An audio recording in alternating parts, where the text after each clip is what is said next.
कोई हमारे साथ खेल रहा है और हमें लगता है कि मैं सीए बन गया, वहां से बटन कैसे चलाया, सीए बन गए और आप उछल रहे हैं, ये कर रहे हैं, वो कर रहे हैं, अचानक उससे गलती हुई, यहाँ मामला खत्म। जैसे वीडियो गेम में आपसे गलती हुई, अंदर वाला खत्म हो जाता है।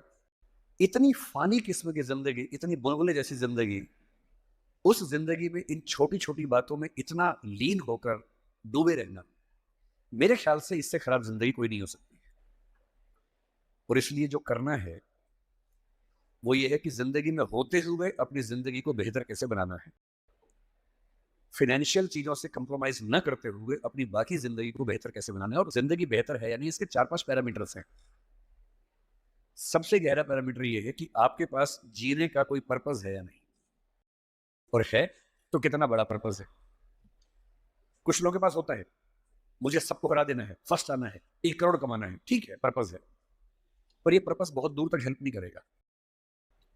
इससे बेहतर पर्पस होता है एक समय के बाद कि आप अपनी क्रिएटिव इनसाइट को आगे बढ़ाएं। मेरी पहली आपसे गुजारिश ये है कि सीए बनने के बाद अपनी क्रिएटिव इंस्टिंक्ट को मरने मत दीजिए। कुछ क्रिएटिव, कुछ भी हो, वो क्रिएटिव हो सकता है कि आपको पेंटिंग करना पसंद हो, आपको पोएट्री पसंद हो, आपको फिल्म बनाना पसंद हो, फिल्म देखना पसंद हो, कुछ ऐसा। क्योंकि जो क्रिएटिव नहीं है, कई थिंकर्स कहते हैं कि जानवरों के पास भी 5 सेंसेस होती हैं, मतलब सबके पास नहीं, लेकिन जैसे गधे के पास है, गाय के पास है, भैंस के पास है, 5 सेंसेस है, हमारे पास 5 सेंसेस है। तो वो कौन सी चीज है जो मनुष्य को उनसे अलग करती है, तो वो क्रिएटिव सेंस है। और जिसने अपनी क्रिएटिविटी को ही मार दिया, फिर वो तो एक मशीन है, फिर काहे का इंसान।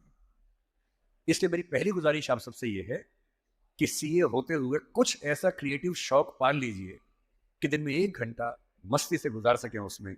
वो कुछ भी हो, फिल्म देखने से लेकर कविता लिखने तक, पेंटिंग करने तक, कुछ भी हो। गाना हो, गाना सीखिए, सिंगिंग सीखिए, इस उम्र में सीखिए, तबला बजाना सीखिए, हारमोनियम सीखिए, गिटार सीखिए। कुछ ऐसा जो करते हुए डूब जाने का मन करे। बस कुआं खोदना मत सीखना, उसमें डूब गए तो मुश्किल हो जाएगा। बाकी कुछ भी जिसमें आपको मजा आता हो सीखिए। दूसरा, एक ऐसा पर्पस जीवन में रखा, बेशक इतना सा पर्पस हो, अपने घर के आसपास 3-4 गरीब बच्चों की पढ़ाई का खर्चा उठा लीजिए, उनसे हफ्ते में एक बार मिलते रहिए, और आप पाएंगे आपके चेहरे पर पहले से ज्यादा चमक आनी शुरू हो गई है। और आपको कंपटीशन, परेशानी, वो जो नफरत का माहौल दिन भर होता है, इसको हरा दूं, उसको हरा दूं, इस सब से मुक्ति मिलने लगी है, और आप अंदर से एक बेहतर इंसान बनने के प्रोसेस में आ रहे हैं।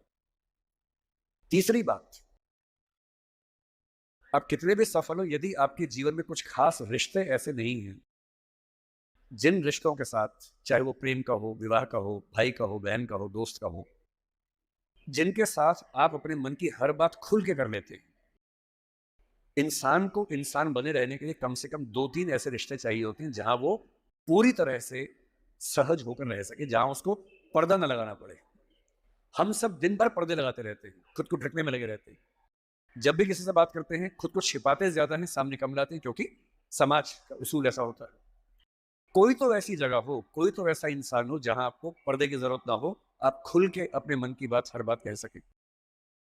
इसलिए मैं अपने जो काउंटर पार्ट्स हैं, चाहे वो सिविल सर्वेंट्स हो, चाहे आप सीए हैं, मैं अक्सर कहता हूँ कि जिंदगी की बैलेंस शीट में पैसे के साथ साथ creativity, emotional satisfaction, personal space.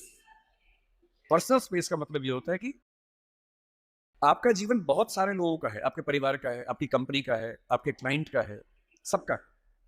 और अक्सर आप देखेंगे कि आपका जीवन सिर्फ आपका नहीं है, बाकी सबका है।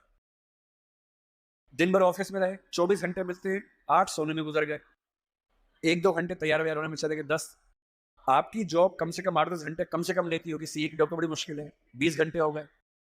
घर पहुंचे, परिवार ने कहा कि हमारा टाइम, पति या पत्नी ने कहा मेरा टाइम, बच्चों ने कहा मेरा टाइम, उनको दिया, सब हो गया, अपने लिए कुछ नहीं बचा। और इसी जद्दोजहद पर एक शायर ने, कृष्ण बिहारी नूर ने, कितनी सुंदर बात लिखी, वो सुन के हिल जाएंगे आप। लगता है कि हम सबकी जिंदगी का स्कैन, एक्सरे निकाल दिया हो। उसने कहा, इतने हिस्सों में बट गया हूं मैं, कंपनी, क्लाइंट, परिवार, बच्चे, स्कूल, ये सारा ठिकाना, इतने हिस्सों में बट गया हूं मैं, मेरे हिस्से में कुछ बचा ही नहीं। जिंदगी से बड़ी सजा ही नहीं, और जुर्म है क्या पता ही नहीं। तो जब जिंदगी के अपने हिस्से आप बांट रहे हो सबके लिए, हो सके, मैं तो करता हूं रोज, हो सके तो रोज कम से कम आधा या 1 घंटा सिर्फ अपने लिए रखना है, जिसको मी टाइम कहते हैं आजकल के लोग। वो मी टाइम कैसे आ सकता है?